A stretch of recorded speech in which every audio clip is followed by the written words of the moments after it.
حضرت داؤد علیہ السلام کی قوم بندر کیوں بنی؟ انہوں نے اللہ رب العزت کے کون سے حکم کی نافرمانی کی تھی؟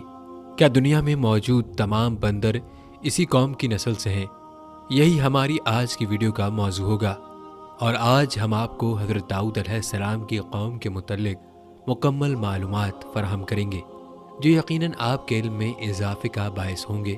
ناظرین، حضرت داؤد علیہ السلام اللہ کے برگزیدہ نبی اور رسول تھے، اور اللہ رب العزت نے آپ کو بادشاہت بھی عطا کی تھی۔ انبیاء کرام علیہ السلام میں حضرت آدم علیہ السلام کے بعد حضرت داؤد علیہ السلام ہی وہ پیغمبر ہیں جنہیں قرآن کریم نے خلیفہ کے لقب سے نوازا۔ قرآن کریم کی سورہ بنی اسرائیل میں ارشاد ہے، اور ہم نے بعض پیغمبروں کو بعض پر فضیلت بخشی اور داؤد کو زبور عنایت کی۔ ناظرین، حضرت داؤد علیہ السلام کی قوم کے 70,000 آدمی عقبہ کے پاس سمندر کے کنارے اعلیٰ نامین گاؤں میں رہتے تھے، اور یہ لوگ بڑی فراخی اور خوشحالی کی زندگی بسر کرتے تھے۔ اللہ رب العزت نے انہیں بے شمار نعمتوں سے نواز رکھا تھا، اور یہ لوگ خدا کی عبادت سے غافل ہو گئے۔ ناظرین، اللہ رب العزت نے ان لوگوں کا اس طرح امتحان لیا کہ ہفتے کے دن کا ادب ان پر لازم قرار دیا، اور اس دن مچھلی کا شکار ان لوگوں پر حرام فرما دیا، اور ہفتے کے باقی دنوں میں شکار حلال کر دیا، مگر اس طرح ان لوگوں کو آزمائش میں مبتلا فرما دیا کہ ہفتے کے دن بے شمار مچھلیاں آتی تھیں اور دوسرے دنوں میں کم آتی تھیں۔ تو شیطان نے ان لوگوں کو یہ ہیلا بہانہ بنا دیا کہ سمندر سے کچھ نالیاں نکال کر خشکی میں چند حوض بنا لو، اور جب ہفتے کے دن ان نالیوں کے ذریعے مچھلیاں حوض میں آ جائیں تو نالیوں کا منہ بند کر دو، اور اس دن شکار نہ کرو بلکہ دوسرے دن آسانی کے ساتھ ان مچھلیوں کو پکڑ لو۔ ناظرین، ان لوگوں کو یہ شیطانی ہیلا بازی پسند آ گئی، اور ان لوگوں نے یہ نہیں سوچا کہ جب مچھلیاں نالیوں اور حوضوں میں مقید ہو گئیں تو یہی ان کا شکار ہو گیا، تو ہفتے ہی کے دن شکار کرنا پایا گیا جو ان لوگوں کے لیے حرام تھا۔ اس موقع پر ان لوگوں کے 3 گروہ ہو گئے۔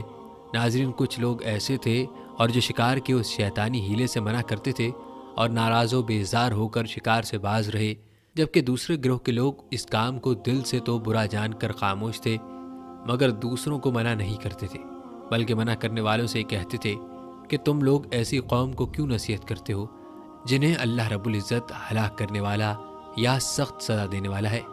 جبکہ تیسرا گروہ وہ سرکش و نافرمان لوگ تھے جنہوں نے حکم خداوندی کی اعلانیہ مخالفت کی اور شیطان کی بلبازی کو مان کر ہفتے کے دن شکار کر لیا اور ان مچھلیوں کو کھایا اور بیچا بھی۔ ناظرین، جب نافرمانوں نے منع کرنے کے باوجود شکار کر لیا تو منع کرنے والی جماعت نے کہا کہ اب ہم ان معصیت کاروں سے کوئی میل ملاپ نہ رکھیں گے۔ چنانچہ ان لوگوں نے گاؤں کو تقسیم کر کے درمیان میں ایک دیوار بنا لی اور آمد و رفت کا ایک الگ دروازہ بھی بنا لیا۔ حضرت داؤد علیہ السلام نے غضبناک ہو کر شکار کرنے والوں پر لعنت فرما دی۔ اس کا اثر یہ ہوا کہ ایک دن خطا کاروں میں سے کوئی بھی باہر نہیں نکلا، تو انہیں دیکھنے کے لیے کچھ لوگ دیوار پر چڑھ گئے، تو کیا دیکھا کہ وہ سب کے سب بندروں کی صورت میں مسخ ہو گئے۔ اب لوگ ان مجرموں کا دروازہ کھول کر اندر داخل ہوئے، تو وہ بندر اپنے رشتہ داروں کو پہچانتے تھے اور ان کے پاس آ کر ان کے کپڑوں کو سونگھتے تھے اور زار و قطار روتے تھے، مگر لوگ ان بندر بن جانے والوں کو نہیں پہچانتے تھے۔ ان بندر بن جانے والوں کی تعداد تاریخ میں 12,000 لکھی ہوئی ہے۔ یہ سب 3 دن تک زندہ رہے اور اس درمیان میں کچھ بھی کھا ہی نہ سکے، بلکہ یوں ہی بھوکے پیاسے سب کے سب ہلاک ہو گئے۔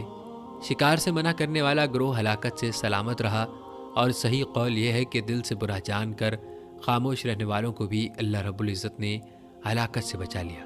ناظرین، سورہ بقرہ کی آیت نمبر 65 میں اللہ رب العزت کا ارشاد ہے، اور بے شک ضرور تمہیں معلوم ہے کہ تم میں سے وہ جنہوں نے ہفتے کے دن سرکشی کی تو ہم نے ان سے فرمایا کہ ہو جاؤ بندر، دھتکارے ہوئے۔ ناظرین، یہ مفصل واقعہ سورہ الاعراف میں موجود ہے، جس سے معلوم ہوتا ہے کہ شیطانی بیل بازیوں میں پڑھ کر اللہ جل شانہ کے احکامات کی نافرمانیوں کا انجام کتنا برا اور کس قدر خطرناک ہوتا ہے، اور خدا کے نبی جن بد نصیبوں پر لعنت فرما دیں وہ کیسے ہولناک عذاب الہی میں گرفتار ہو کر دنیا سے نیست و نابود ہو کر عذاب نار میں گرفتار ہو جاتے ہیں اور دونوں جہاں میں ذلیل و خوار ہو جاتے ہیں۔ ناظرین، اصحاب ایلا کے اس دل دہلا دینے والے واقعے میں ہر مسلمان کے لیے بہت عبرتوں اور نصیحتوں کا سامان ہے۔ کاش اس واقعے سے مسلمانوں کے قلوب میں خوف خداوندی کی لہر پیدا ہو جائے اور وہ اللہ اور اس کے رسول کی نافرمانیوں کی پکنڈیوں میں بھٹکنے سے منہ موڑ کر صراط مستقیم کی شاہراہ پر چل پڑیں اور دونوں جہانوں کی سربلندیوں سے سرفراز ہو کر اعزاز و اکرام کی سلطنت کی تاجدار بن جائیں۔ ناظرین، اب ایک انتہائی اہم سوال یہ ہے جو اکثر لوگوں کے ذہن میں ہوتا ہے کہ کیا اس وقت دنیا میں موجود تمام بندر اسی قوم کی نسل سے ہیں؟ تو اس کا جواب یہ ہے کہ حضرت عبداللہ بن مسعود رضی اللہ تعالیٰ عنہ سے صحیح مسلم میں منقول ہے کہ بعض لوگوں نے اپنے زمانے کے بندروں اور خنزیروں کے بارے میں حضور سرور کونین امام الانبیاء جناب محمد صلی اللہ علیہ وآلہ وسلم سے دریافت کیا کہ کیا یہ وہی مسخ شدہ شکلوں والے یہودی ہیں؟ آپ صلی اللہ علیہ وآلہ وسلم نے ارشاد فرمایا، اللہ رب العزت جب کسی قوم میں مسخ صورت کا عذاب نازل کرتے ہیں تو ان کی نسل نہیں چلتی بلکہ چند روز میں ہلاک ہو کر ختم ہو جاتے ہیں۔ بندر اور خنزیر دنیا میں پہلے سے ہی موجود تھے۔ ناظرین، اسی امید کے ساتھ اجازت دیجیے کہ آپ کو ہماری ویڈیو پسند آئی ہوگی۔ ملتے ہیں بہت جلد ایک نئی تاریخی، تحقیقی اور معلوماتی ویڈیو کے ساتھ۔ دیکھتے رہیے قنطار انفو سیریز۔ اللہ رب العزت آپ کا حامی و ناصر ہو۔